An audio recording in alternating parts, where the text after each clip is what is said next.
माहौल है, आप ये देखिए ना कि जिसके फादर आप मैं कह ही नहीं सकती, शब्द ही नहीं है भैया, बेचारा जिसका शब्द नहीं, कोई शब्द नहीं है। ग्रेटर नोएडा में इंजीनियर युवराज की मौत के बाद उनकी सोसाइटी के लोगों में नोएडा अथॉरिटी और सिस्टम को लेकर काफी गुस्सा दिखा। 16 जनवरी की देर रात ऑफिस से लौटने के वक्त घने कोहरे के कारण 27 साल का युवराज एक निर्माणाधीन मॉल के बेसमेंट में जा गिरा।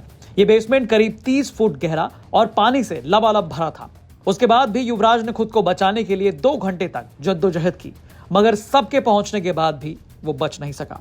युवराज के इस दर्दनाक मौत के बाद इलाके में बेहद नाराजगी और डर का माहौल है। सेक्टर 150 में टाटा यूरेका पार्क सोसाइटी में लोगों ने युवराज के लिए कैंडल मार्च निकाला, जहां वो सिस्टम और रेस्क्यू टीम पर भी सवाल खड़े करते नजर आए। मतलब समझ नहीं आ रहा है कि क्या ही बोले। वो बच्चा खाई में गिरा, उसके बाद वो जिंदा, उसने इन्फॉर्म किया, पुलिस भी आ गई। अगर हमें हमारे साथ कोई हादसा होता है तो हमें ये सिखाया जाता है कि हम सबसे पहले पुलिस को कॉल करें, वो हमारी मदद के लिए आएगी। पुलिस आने के बाद 2 घंटे तक अगर कुछ कर ही नहीं रही है। पुलिस में कोई ऐसा नहीं था, उनके पास कोई रस्से नहीं थे, उनको किसी को स्विमिंग नहीं आती थी। वो 2 घंटे तक वो बच्चा जिंदा रहा, फ्लैश लाइट जला के बोलता रहा कि मुझे बचा लो। सामने वो कितनी दर्दनाक मतलब ये सिचुएशन है। अब हम सब लोग यहाँ पे, कोई किसी की माँ है, कोई बहन है, कोई बेटी है, हम सब इतना डर चुके हैं कि हादसा कभी भी किसी के साथ हो सकता है। युवराज की मौत के बाद लोगों में बेहद गुस्सा है। सब युवराज के पिता की बात करते नजर आए कि वो लाचार पिता जो अपने बेटे को 2 घंटे मौत से जूझते हुए देख रहे थे, आखिर उन पर क्या गुजर रही होगी। रेस्क्यू टीम पुलिस को देखकर जान में जान आई होगी, मगर हाय रे किस्मत, ऐसी टीम रेस्क्यू करने आई जिसमें तैराक नहीं था। मैं मौजूद हूँ टाटा यूरेका पार्क सोसाइटी में। यहाँ पे लोगों ने अभी अपना रोष व्यक्त करा है और जस्टिस फॉर युवराज के लिए जो कैंडल मार्च निकाला है। मेरे साथ युवराज के पापा मौजूद हैं। सर, आपने कैंडल मार्च निकाला है, किसके विरोध में है, आप ये क्या कहेंगे? हम लोग यही जस्टिस डिमांड कर रहे हैं कि जो भी अकाउंटेबल है नेग्लिजेंस के लिए, उसके खिलाफ सुटेबल एक्शन हो और फर्दर रेकरेंस नहीं हो इस टाइप के इंसिडेंट का, लॉस ऑफ लाइफ नहीं हो। इसको अवॉइड करने के लिए प्रिवेंटिव मेजर्स जो उस पॉइंट पर होना चाहिए वो हो। सर, आपने सब कुछ देखा, क्या ये बचा पाना आपके लिए मुश्किल है? नोएडा जैसे सिटी में एसडीआरएफ टीम, एनडीआरएफ टीम को आने में इतना समय लग गया हो और उनके पास पर्याप्त साधन भी ना हो। आने के बाद भी वो लोग मतलब मीनिंगफुल नहीं थे। उनके पास लिमिटेड रिसोर्सेज था और केवल रस्सी से ही वो लोग फेंक रहे थे और वहां रस्सी जा नहीं पा रही थी। फिर उनको अल्टरनेट ऑप्शन अडॉप्ट करना चाहिए था कि बोट का लेते, यूज करते, या कोई स्विमर या डाइवर होता, वो जाकर मेरे बेटे के पास पहुंच जाते तो उसकी जान बच सकती थी। लगभग कितना समय लगा दोनों टीमों को आने में?